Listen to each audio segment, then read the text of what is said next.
আসসালামু আলাইকুম প্রিয় দর্শক, চ্যানেল আই সংবাদ এখন স্টুডিও থেকে আপনাদের শুভেচ্ছা ও স্বাগত জানাচ্ছি। আর পুরো সংবাদ জুড়েই আপনাদের সঙ্গে থাকবো আমি সাইদুর রহমান। আশা করছি আপনারা আমাদের সঙ্গে থাকবেন। এখন সবার আগে শুনুন যথারীতি ফ্রেশ আটা ময়দা সুজি সংবাদ শিরোনাম। এমপি মন্ত্রীদের শপথ অনুষ্ঠানের জন্য প্রস্তুত জাতীয় সংসদ ভবন ও দক্ষিণ প্লাজা। যোগ দিচ্ছেন দেশ বিদেশের 1200 অতিথি। দেশের 12তম প্রধানমন্ত্রী হচ্ছেন বিএনপির চেয়ারম্যান তারেক রহমান। বাংলাদেশের ইতিহাসে তিনি একমাত্র উত্তরসূরি যার বাবা রাষ্ট্রপতি ও মা ছিলেন প্রধানমন্ত্রী। দেশে গণতন্ত্র ও কল্যাণমুখী শাসন ব্যবস্থা নিশ্চিতে প্রধান উপদেষ্টার আহ্বান। জুলাই সদন বাস্তবায়ন হলে ফ্যাসিবাদ ফিরে আসার পথ চিরতরে বন্ধ হবে মন্তব্য। এবং শপথের মধ্য দিয়ে গণতান্ত্রিক প্রক্রিয়ায় নতুন অধ্যায় সূচিত হবে বললেন জামায়াতের আমির। সরকার চাইলে প্রতিটি ক্ষেত্রে সহযোগিতার আশ্বাস।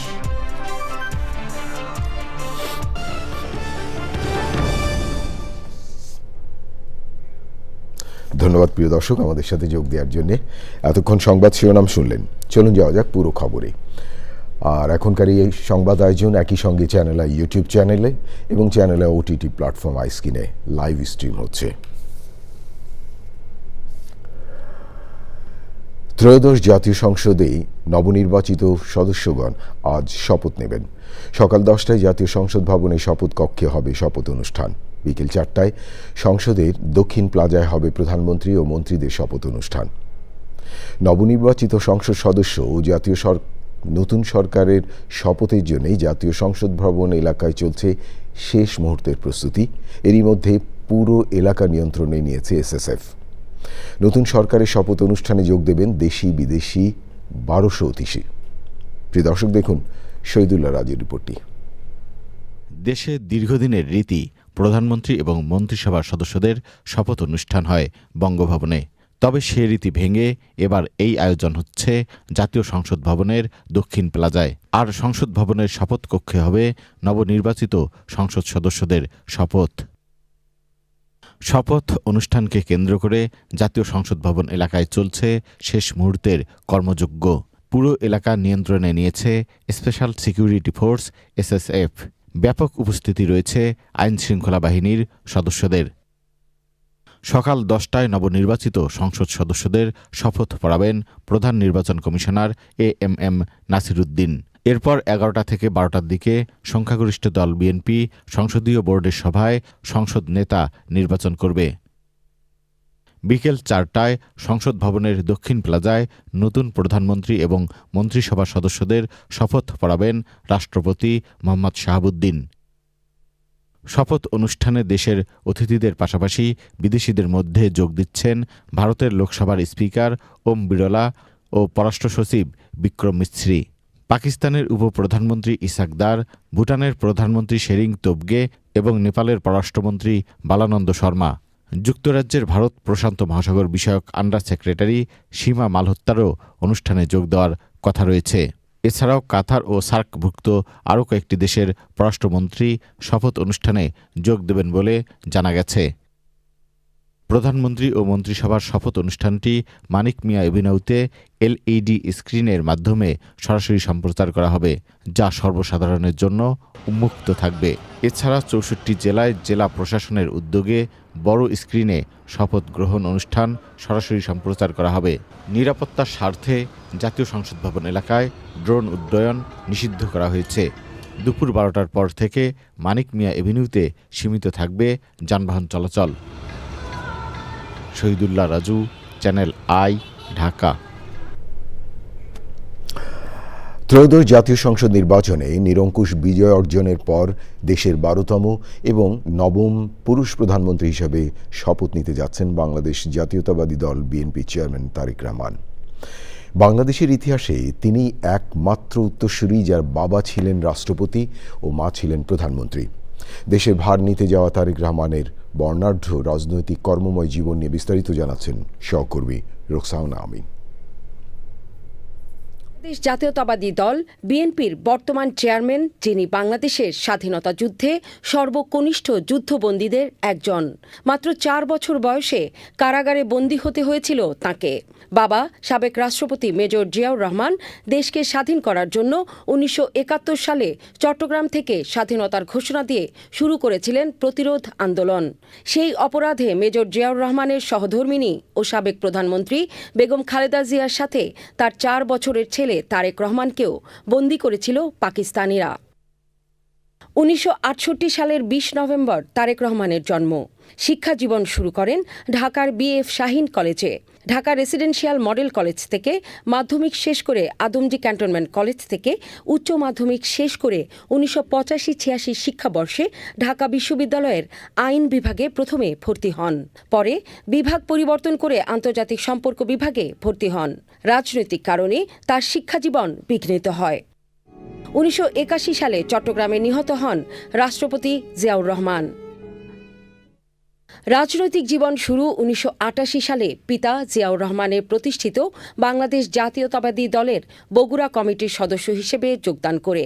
1991 সালের জাতীয় সংসদ নির্বাচনের আগে তারেক তার মা খালেদা জিয়ার সহচর হিসেবে সারা দেশের নির্বাচনী প্রচারণায় অংশ নেন। মূলত 2001 সালের নির্বাচনী প্রচারণায় তার অংশগ্রহণের মাধ্যমে রাজনীতিতে তারেক রহমানের সক্রিয় আগমন ঘটে। 2002 সালে দলের স্থায়ী কমিটির সিদ্ধান্ত অনুযায়ী বিএনপির একজন জ্যেষ্ঠ যুগ্ম মহাসচিব হিসেবে দায়িত্বপ্রাপ্ত হন তারেক রহমান। লন্ডনে নির্বাসিত থাকার সময় 2009 সালে ঢাকায় অনুষ্ঠিত বিএনপির 5ম জাতীয় কাউন্সিলে সংগঠনের জ্যেষ্ঠ ভাইস চেয়ারম্যান নির্বাচিত হন তিনি। 2007 সালের 11 জানুয়ারি ফখরুদ্দিন আহমদের সেনা সমর্থিত তত্ত্বাবধায়ক সরকার ক্ষমতায় বসার পর দেশের শীর্ষ রাজনীতিবিদ ও ব্যবসায়ীদের বিরুদ্ধে দুর্নীতির অভিযোগে দায়ের করা মামলায় ওই বছরের মার্চে আসামি হিসেবে তারেক রহমানকে গ্রেপ্তার করা হয়। জিজ্ঞাসাবাদের সময় শারীরিক নির্যাতনের শিকার হন তারেক রহমান। প্রায় 18 মাস কারান্তরীণ থাকার পর 3 সেপ্টেম্বর শর্ত সাপেক্ষে সবগুলো মামলায় চিকিৎসাধীন অবস্থায় জামিন দেওয়া হয় তারেক রহমানকে। সপ্তাহখানেক পর 11 সেপ্টেম্বর বিশেষ কারাগার থেকে বেগম খালেদা জিয়া মুক্তি পাওয়ার পর সেদিন রাতেই উন্নত চিকিৎসার জন্য তারেক রহমানকে পাঠিয়ে দেওয়া হয় যুক্তরাজ্যে।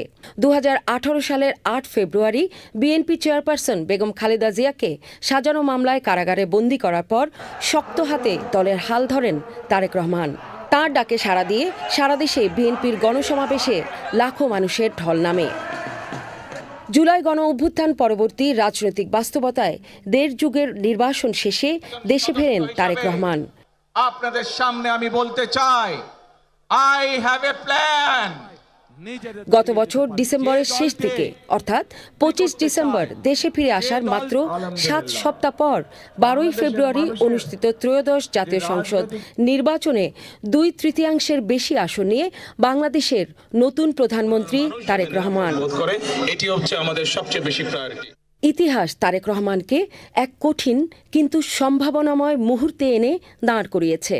তার ক্ষমতাসীন হওয়া কেবল একটি রাজনৈতিক দলের পরিসরে সীমাবদ্ধ নয়, বরং এই মুহূর্তে দেশ ও জাতির আশা ও আস্থার প্রতীকে পরিণত হয়েছেন তারেক রহমান। প্রতিষ্ঠার পথ সুগম করেছে। তার এই ফিরে আসা দেশের সার্বভৌমত্ব, স্থিতিশীলতা ও স্বাধীনতার সঙ্গেও গভীরভাবে সম্পৃক্ত। জাতীয় নির্বাচনে অংশগ্রহণকারী প্রতিটি রাজনৈতিক দল রোকসানা আমিন, চ্যানেল আই। প্রিয় দর্শক, এবারে আকিজ ইস্পাত ইলেকশন ফাইনাল।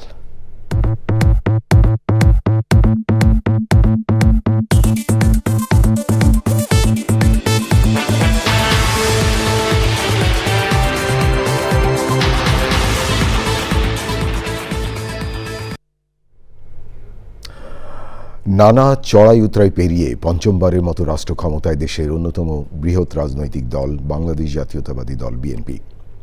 এর আগে শহীদ রাষ্ট্রপতি ও বিএনপির প্রতিষ্ঠাতা জিয়াউর রহমানের নেতৃত্বে একবার এবং বেগম খালেদা জিয়ার নেতৃত্বে 3 বার সরকার পরিচালনা করে বিএনপি। 45 বছরের দীর্ঘ পথ পরিক্রমায় নানা প্রতিকূল পরিস্থিতি মোকাবেলা করতে হয়েছে বিএনপিকে। বিএনপির সরকার গঠনের ইতিহাস নিয়ে আরও জানাচ্ছেন আক্তার হোসেন। 75-এর পট পরিবর্তনের পর বিশেষ রাজনৈতিক সংকটে সিপাহী জনতার বিপ্লবের মধ্য দিয়ে রাষ্ট্র ক্ষমতার কেন্দ্রবিন্দুতে আসেন জেনারেল জিয়াউর রহমান বীর উত্তম। বাংলাদেশি জাতীয়তাবাদের ভিত্তিতে ১৯৭৮ সালে উদার গণতান্ত্রিক ও মধ্যপন্থী দল হিসেবে গড়ে তোলেন বাংলাদেশ জাতীয়তাবাদী দল বিএনপি। আশ্বাস দিচ্ছে যে শ্রমিকদের ১৯ দফা কর্মসূচির ভিত্তিতে দল গঠনের পর স্বনির্ভর বাংলাদেশ গঠনে কৃষি বিপ্লবের ডাক দেন জিয়াউর রহমান। তারই ভিত্তিতে ১৯৭৯ সালের ১৮ ফেব্রুয়ারি দ্বিতীয় জাতীয় সংসদ নির্বাচনে ২০৭ আসনে বিজয়ী হয়ে সরকার গঠন করে বিএনপি। তবে ১৯৮১ সালের ৩০শে মে এক ব্যর্থ সেনা অভ্যুত্থানে জিয়াউর রহমান নিহত হলে এই অধ্যায়ের সমাপ্তি ঘটে। সামরিক শাসক এরশাদ বিরোধী আন্দোলনে রাজনীতিতে আবির্ভাব ঘটে তার ওই সহধর্মিণী বেগম খালেদা জিয়ার। দীর্ঘ প্রায় এক দশকের স্বৈরাচার বিরোধী আন্দোলনের লড়াই সংগ্রাম খালেদা জিয়াকে এনে দেয় আপসহীন নেত্রীর উপাধি। তার ওই নেতৃত্বে ১৯৯১ সালে সরকার গঠন করে বিএনপি। ফলে বাংলাদেশে সংসদীয় গণতন্ত্রের পুনঃপ্রতিষ্ঠা পায়। ১৯৯৬ সালে বেগম খালেদা জিয়ার নেতৃত্বে ষষ্ঠ জাতীয় সংসদ নির্বাচনেও সর্বোচ্চ ২৮৯টি আসন পেয়ে সরকার গঠন করে বিএনপি। তবে সেই মেয়াদে ২ মাস ক্ষমতায় ছিল দলটি। ২০০১ সালে অষ্টম জাতীয় সংসদ নির্বাচনে ১৯৩ আসনে জয়লাভ করে ২/৩ সংখ্যাগরিষ্ঠতা পেয়ে সরকার গঠন করে বিএনপি।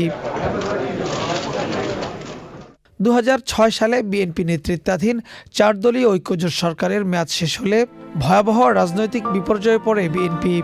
1-11 এবং পরবর্তী আওয়ামী লীগ নেতৃত্বাধীন সরকারের আমলে সীমাহীন নিপীড়ন নির্যাতনের শিকার হয় দলটি। গত ১.৫ দশকে নানা প্রতিকূল পরিস্থিতি মোকাবেলা করে ত্রয়োদশ জাতীয় সংসদ নির্বাচনে একক সংখ্যাগরিষ্ঠতা পেয়ে সরকার গঠন করছে বিএনপি। জুলাই অভ্যুত্থানের পর নতুন জন আকাঙ্ক্ষার বাস্তবায়ন, রাষ্ট্রকাঠামো সংস্কার, জবাবদিহি ও অন্তর্ভুক্তিমূলক শাসন প্রতিষ্ঠাই এখন বিএনপির বড় challenge. Akhtar Hossain, channel I, Dhaka. প্রধান উপদেষ্টা প্রফেসর মোহাম্মদ ইউনূস বলেছেন, জনগণ এবং রাজনৈতিক পক্ষের ইস্পাত কঠিন ঐক্যের মাধ্যমে দেশে গণতন্ত্র এবং কল্যাণমুখী শাসন ব্যবস্থা নিশ্চিত করতে হবে। জাতির উদ্দেশ্যে দেওয়া বিদায়ী ভাষণে অন্তর্বর্তী সরকারের সাফল্য এবং ব্যর্থতার বিচারের ভার জনগণের উপর অর্পণ করেন প্রধান উপদেষ্টা। আরও জানাচ্ছেন চকর মালিতা। নতুন সরকার দায়িত্ব নেওয়ার আগের রাতে প্রধান উপদেষ্টা প্রফেসর মোহাম্মদ ইউনূসের জাতির উদ্দেশ্যে বিদায়ী ভাষণ। অন্তর্বর্তী সরকার গঠনের প্রেক্ষাপট বলার পরপরই নির্বাচনে বিজয়ীদের অভিনন্দন জানান তিনি। ১.৫ যুগ পরে দেশে একটি জাতীয় নির্বাচন এবং ব্যাপক সাংবিধানিক পরিবর্তনের জন্য সর্বসম্মত জুলাই সনদের উপর গণভোট অনুষ্ঠান হলো। এই নির্বাচনে উৎসবমুখর পরিবেশ, দেশের সর্বত্র একটা ঈদের পরিবেশ ছিল, যা আমাদের ইতিহাসে স্মরণীয় হয়ে থাকবে। এই প্রতিদ্বন্দ্বিতামূলক নির্বাচনে যারা জয়ী হয়েছেন তাদের আমি অভিনন্দন জানাচ্ছি, যারা পরাজিত হয়েছেন তাদেরকেও আমি অভিনন্দন জানাচ্ছি। প্রধান উপদেষ্টা আশা করেন নির্ধারিত সময়ের মধ্যে জুলাই সনদ বাস্তবায়ন হবে। অন্তর্বর্তী সরকারের সবচেয়ে বড় অর্জন জুলাই সনদ, যার ভিত্তিতে গণভোটে বিপুল সংখ্যাগরিষ্ঠতায় তা বাস্তবায়নের সিদ্ধান্ত দিয়েছে দেশের মানুষ। জুলাই সনদের বাস্তবায়ন হলে ফেসিবাদ ফিরে আসার পথগুলো চিরতরে বন্ধ হয়ে যাবে। আশা করব এটা নির্ধারিত সময়ের সীমার মধ্যেই বাস্তবায়ন হবে। অন্তর্বর্তী সরকারের ছোট বড় ভালো মন্দ অনেক কথা ভুলে গেলেও জুলাই সনদের কথা জাতি কখনো ভুলবে না। এই সনদ রচনা এবং গণভোটে পাশ করানোর জন্য আমি সকল রাজনৈতিক দল, সামাজিক সংগঠন, অধিকার রক্ষা প্রতিষ্ঠান যারা অক্লান্ত পরিশ্রম করেছে তাদের সবাইকে আজ অভিনন্দন জানাচ্ছি। যুক্তরাষ্ট্রের সঙ্গে সম্পাদিত বাণিজ্য চুক্তির প্রসঙ্গ আসে প্রধান উপদেষ্টার ভাষণে। সম্প্রতি বাংলাদেশের সঙ্গে যুক্তরাষ্ট্রের একটি গুরুত্বপূর্ণ দ্বিপাক্ষিক বাণিজ্য ও শুল্ক চুক্তি সম্পন্ন হয়েছে। এই চুক্তি কেবল একটি বাণিজ্যিক সুবিধা নয়, এটি বাংলাদেশের অর্থনীতি, কর্মসংস্থান, শিল্পায়ন এবং আন্তর্জাতিক কূটনৈতিক অবস্থানকে দীর্ঘমেয়াদে শক্তিশালী করার জন্য একটি কৌশলগত ভিত্তি হিসেবে কাজ করবে। এই চুক্তির ফলে যুক্তরাষ্ট্রের বাজারে বাংলাদেশের জন্য প্রযোজ্য পারস্পরিক শুল্ক ভার রেসিপ্রোকাল ট্যারিফ 37% থেকে 19% কমে এসছে। দল, মত, ধর্ম, বর্ণ, নারী পুরুষ নির্বিশেষে সবাইকে একটি ন্যায়ভিত্তিক, মানবিক, গণতান্ত্রিক বাংলাদেশ গড়ে তোলার সংগ্রাম অব্যাহত রাখার আহ্বান জানান প্রফেসর ইউনূস। কোথায় কতটুকু সাফল্য অর্জন করতে পেরেছি, কোথায় ব্যর্থ হয়েছি, সে বিচারের ভার আপনাদের উপর থাকলো। চকর মালিথা, চ্যানেল আই, ঢাকা। সবাইকে সঙ্গে নিয়ে একসঙ্গে দেশ গড়ার কথা বলেছেন বিএনপি চেয়ারম্যান তারেক রহমান। ইসলামী বাংলাদেশ আন্দোলন বাংলাদেশের আমিরের সাথে সাক্ষাতে এই কথা বলেছেন বলে জানিয়েছেন ইসলামী আন্দোলন বাংলাদেশের আমির মুফতি রেজাউর রহমান। তিনি বলেন, নতুন সরকার ভালো কাজ করলে অবশ্যই সমর্থন পাবে, তবে দেশ ও ইসলাম বিরোধী কাজ করলে নিয়মতান্ত্রিকভাবেই প্রতিবাদ জানাবে ইসলামী আন্দোলন বাংলাদেশ।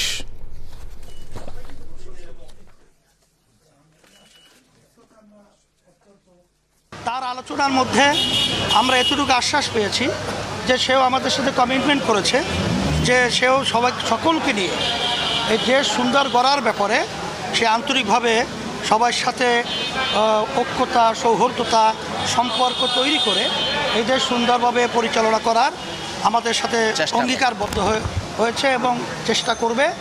এই জন্য আজকে আলোচনা খুবই ফলপ্রসূ হয়েছে। আমরা বলেছি আমরা ভালো কাজের ব্যাপারে আমরা আপনাদের সাথে থাকব এবং আপনাদের সাথে সহযোগিতাও থাকব, কিন্তু কোনো সিদ্ধান্ত যদি আপনাদের দেশের বিরুদ্ধে হয়, ইসলামের বিরুদ্ধে হয়, তাহলে সেখানে কিন্তু আমরা নিয়মতান্ত্রিক প্রতিবাদ করব। মুফতি রেজাউল করিম ইসলামী আন্দোলন বাংলাদেশের আমির কথা বলছিলেন। মঙ্গলবার সংসদ সদস্যদের শপথ গ্রহণের মধ্যে দিয়ে দেশের গণতান্ত্রিক প্রক্রিয়ায় নতুন অধ্যায় সূচিত হবে বলেছেন জামায়াতে ইসলামের আমির ডক্টর শফিকুর রহমান। রাজধানীতে দলের নবনির্বাচিত সংসদ সদস্যদের সাথে মত বিনিময়ে জামায়াতের আমির বলেন, সরকার চাইলে প্রতিটি ক্ষেত্রে সহযোগিতা করতে প্রস্তুত তারা। যে দর্শক বাকিটা জানাচ্ছেন সহকর্মী তাফিমুল ইসলাম। নির্বাচন পরবর্তী সারা দেশে সহিংসতা, নির্যাতন, নিপীড়ন, হত্যা ও ধর্ষণের প্রতিবাদে রাজধানীতে বিক্ষোভ সমাবেশ ও মিছিল করেছে জামায়াতে ইসলামীর নেতৃত্বে 11 দলীয় জোট। সোমবার বিকেলে রাজধানীর বাইতুল মোকাররমের উত্তর গেটে বিক্ষোভ সমাবেশ ও মিছিলে অংশ নেয় জামায়াতে ইসলামী সহ 11 দলীয় জোটের কেন্দ্রীয় নেতারা। বিক্ষোভ মিছিলের আগে সংক্ষিপ্ত সমাবেশে বক্তব্য দিয়ে দলগুলোর নেতারা বলেন, সারা দেশে চলমান সহিংসতা বন্ধ না হলে রাজপথে নামতে বাধ্য হবেন তারা। আমার আহত ভাই বোনদের উপর নির্যাতন করবেন না, রক্তের বদলা নেওয়া আমরা জানি, আমাদেরকে আবার রাজপথে টেনে আনবেন না। প্রত্যেকটির হিসাব কড়ায় গন্ডায় আমরা ইঞ্জিনিয়ার তারেক রহমান থেকে বাংলাদেশে বুঝে নেব। যেই পথ ফ্যাসিবাদকে ফিরে আসার জন্য তৈরি করবেন, সেই পথ দিয়ে আপনাদেরকে দিল্লিতে বিতাড়িত করা হবে। পরে জামাতের সেক্রেটারি জেনারেল মিয়া গোলাম পরোয়ার বলেন, নির্বাচন পরবর্তী যে সহিংসতা শুরু হয়েছে তা অবিলম্বে বন্ধ না হলে আরেকটি অভ্যুত্থানের সাক্ষী হতে পারে বাংলাদেশ।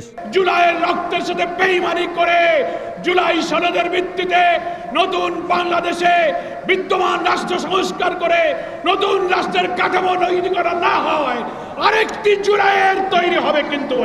এদিকে বিকেলে রাজধানী মগবাজারে আলফলা মিলনায়তনে নবনির্বাচিত সংসদ সদস্যদের সাথে মতবিনিময় করেন জামায়াতের আমির ডক্টর শফিকুর রহমান। এ সময় তিনি বলেন, দেশ ও মানুষের কল্যাণে যদি সরকার পক্ষ চায় তাহলে সরকারের প্রতিটি ক্ষেত্রে সহায়তা করতে প্রস্তুত জামাত। আগামীকাল থেকে যে নতুন অধ্যায়ের সূচনা হচ্ছে, এটা দেশের জন্য কল্যাণ বয়ে আনুক, নতুন দ্বারা সুস্থ রাজনীতির বিকাশ ঘটুক এবং মানুষের জীবনে শান্তি এবং নিরাপত্তা ফিরে আসুক। সরকার ও বিরোধী দলের দায়িত্বশীল আচরণ দেশে গণতন্ত্র তার প্রাতিষ্ঠানিক রূপ পাবে বলে জানান জামাতের আমির। আমরা আশা করি যে আমাদের সমবেত প্রচেষ্টায় সরকারি দল বিরোধী দল মিলে আমরা যদি দায়িত্বশীল আচরণ করি, জাতির প্রতি যদি আমরা দায়বদ্ধতা নিয়ে কাজ করি, তাহলে গণতন্ত্র তার প্রাতিষ্ঠানিক রূপ পাবে ইনশাআল্লাহ। এর কোনো বিকল্প আপাতত নেই। ডক্টর শফিকুর রহমান বলেন, সংসদে গিয়ে জনগণের কথা বলার পাশাপাশি কার্যকারী বিরোধী দলের ভূমিকা পালন করতে চায় জামায়াতে ইসলামী। তাফিমুল ইসলাম, চ্যানেল আই, ঢাকা। জুলাই জাতীয় সনদে সই করেছে জাতীয় নাগরিক পার্টি এনসিপি। রাষ্ট্রীয় অতিথি ভবন যমুনায় প্রধান উপদেষ্টা প্রফেসর মোহাম্মদ ইউনূসের উপস্থিতিতে এনসিপির পক্ষে আহ্বায়ক নাহিদ ইসলাম এবং সদস্য সচিব আক্তার হোসেন জুলাই জাতীয় সনদে সই করেন। সই শেষে প্রধান উপদেষ্টা বলেন, এনসিপি এই সনদে সই করবে বলেই জাতির বিশ্বাস ছিল। এই সইয়ের মধ্য দিয়ে পূর্ণতা পেল জুলাই জাতীয় সনদ। পরে সংবাদ সম্মেলনে এনসিপির নেতারা বলেন, গণভোটের রায় পূর্ণাঙ্গ বাস্তবায়ন করতে কাজ করবেন তারা। নাহিদ ইসলাম বলেন, শুরুতে সই না করলেও হাঁ ভোটের পক্ষেই অবস্থান ছিল তাদের।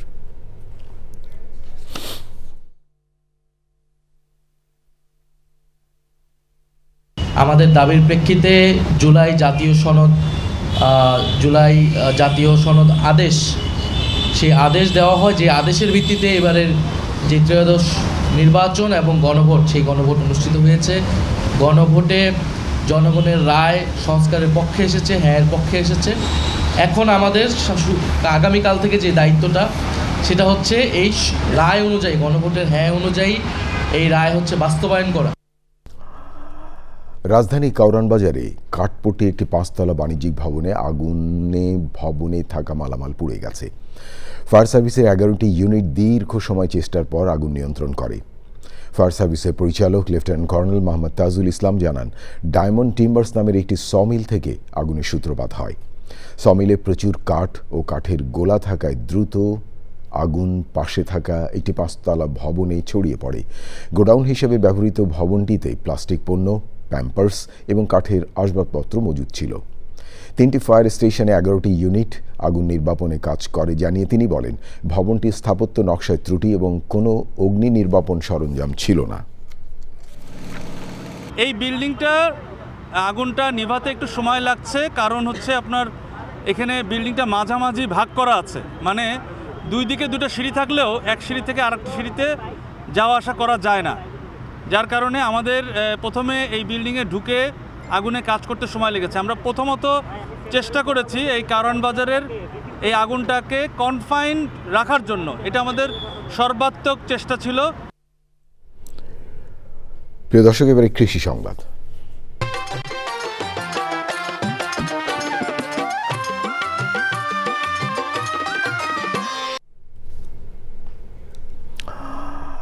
নিরাপদ খাদ্য নিশ্চিতের প্রত্যয়ে বাড়ির আঙিনাকেই কৃষি খামারে রূপ দিয়েছেন অনীক ঘটক চৌধুরী।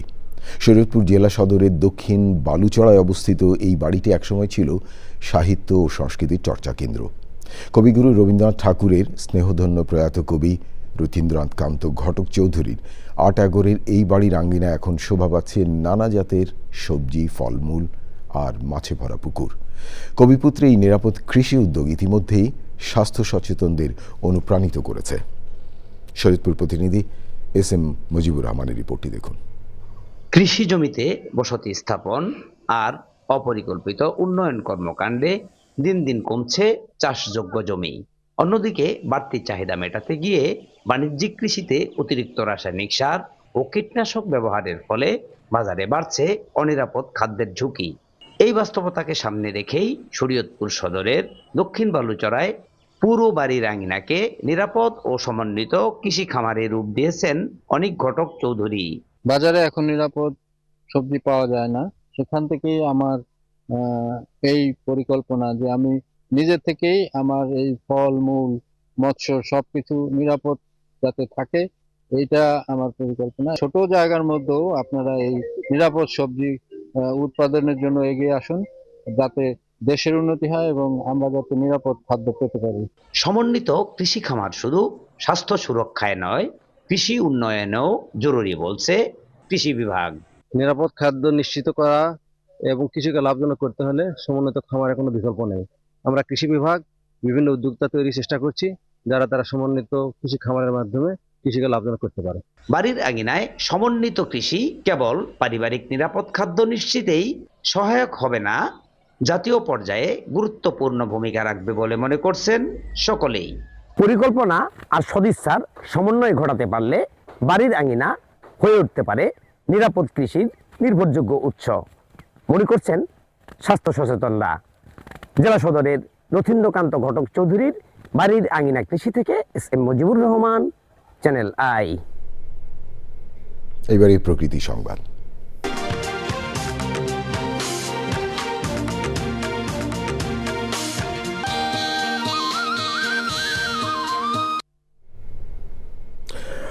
একবিংশ শতাব্দীর এই পর্যায়ে এসে প্রযুক্তি আমাদের জীবনের অবিচ্ছেদ্য অংশ, তবে বৈশ্বিক হালনাগাদ গবেষণা বলছে শিশুদের অপরিণতি মস্তিষ্ক স্মার্টফোনের অতিরিক্ত প্রভাব তাদের স্বাভাবিক বিকাশকে মারাত্মকভাবে ব্যাহত করছে।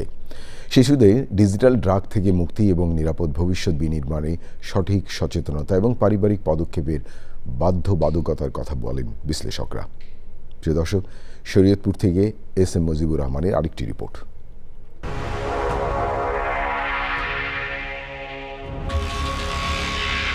তো মোবাইল না দেখে খেতেই পারে না, তারপরও জানি ক্ষতিকারক, তারপরও ফোন দিতে হয়, ফোন দেখে বেশি খায়। শিশুরা মোবাইলের প্রতি আসক্তি এত বেশি হয়েছে যে তারা পড়াশোনায় মনোযোগী হচ্ছে না, তারা খেলাধুলাও করতে চায় না, সারাদিন বাসায় বসে শুধু মোবাইল।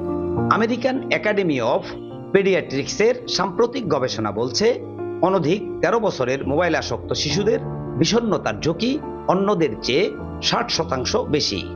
এই শিশুরা সোশ্যাল অ্যাংজাইটিতে যেমন ভোগে, তেমনি তাদের খিটখিটে মেজাজ এবং জেদি হওয়ার প্রবণতা প্রায় 230 গুণ বেশি। পাশাপাশি নিদ্রাহীনতা, দৃষ্টিহ্রাস এবং স্থূলতার মতো সংকট তো রয়েইছে। এখনই আমাদের এই ক্ষুদে শিক্ষার্থীদের মোবাইলের আসক্তি থেকে বের করে আনতে হবে, খেলাধুলার দিকে ধাবিত করতে হবে, তাহলে আমরা ভবিষ্যতে একটি উন্নত প্রজন্ম ইনশাল্লাহ হাতে পাবো। মোবাইলের মাদকতায় আসক্ত হয়ে আমাদের নতুন প্রজন্মের যে স্বাভাবিক বিকাশ তা থেমে যাচ্ছে, তারা বিকারগ্রস্ত হয়ে পড়ছে। এই মোবাইলের স্ক্রিন থেকে এক ধরনের ব্লু লাইট বের হয়, এই ব্লু লাইটটা মেলাটোনিন কমিয়ে দেয়। যদি মেলাটোনিন কমে যায় তাহলে আমাদের ঘুমের কোয়ালিটি নষ্ট হয়, তারা হাঁটা চলা কম করে, বাইরের প্রকৃতিতে যায় না, প্রকৃতি থেকে বিচ্ছিন্ন হয়ে পড়ে। এবং হাঁটা চলা কম করলে বাচ্চাদের যে মাসেলের ডেভেলপমেন্ট বা মাসেল ডেভেলপ হওয়ার কথা ছিল সেই ডেভেলপমেন্টটা কিন্তু ডিলে হয়। এমন বাস্তবতায় প্রযুক্তি ব্যবহারের নির্দিষ্ট সময়সীমা নির্ধারণ, ডিজিটাল ফ্রি জোন যেমন গেজেট মুক্ত খাবার টেবিল বা বেডরুম তৈরি এবং শিশুদের সৃজনশীল ও শারীরিক কাজে উৎসাহিত করা এখন সময়ের দাবি। SM. Mujibur Rahman, channel I, Shariatpur. প্রিয় দর্শক, এই ছিল আপনাদের জন্য আমাদের সকল আয়োজন। তবে যাবার আগে ফ্রেশ আটা, ময়দা, সুজি, সংবাদ শিরোনাম আরও একবার। এমপি মন্ত্রীদের শপথ অনুষ্ঠানের জন্য প্রস্তুত জাতীয় সংসদ ভবন ও দক্ষিণ প্লাজা। যোগ দিচ্ছেন দেশ বিদেশের 1200 অতিথি। দেশে 12তম প্রধানমন্ত্রী হচ্ছেন বিএনপি চেয়ারম্যান তারেক রহমান। বাংলাদেশের ইতিহাসে তিনি একমাত্র উত্তরসূরি যার বাবা রাষ্ট্রপতি ও মা ছিলেন প্রধানমন্ত্রী। দেশে গণতন্ত্র ও কল্যাণমুখী শাসন ব্যবস্থা নিশ্চিতে প্রধান উপদেষ্টার আহ্বান। জুলাই সনদ বাস্তবায়িত হলে ফ্যাসিবাদ ফিরে আসার পথ চিরতরে বন্ধ হবে মন্তব্য। এবং শপথের মধ্য দিয়ে গণতান্ত্রিক প্রক্রিয়া নতুন অধ্যায় সূচিত হবে বললেন জামায়াতের আমির। সরকার চাইলে প্রতিটি ক্ষেত্রে সহযোগিতার আশ্বাস।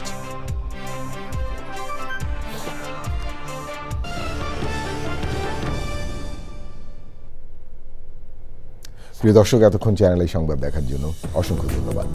আর চ্যানেল আই সর্বশেষ সংবাদ জানতে ভিজিট করুন channelionline.com আর যুক্ত থাকুন আমাদের সোশ্যাল মিডিয়া প্ল্যাটফর্মগুলোর সাথে। প্রিয় দর্শক, ভালো থাকবেন আর ভালো রাখবেন সবাইকে।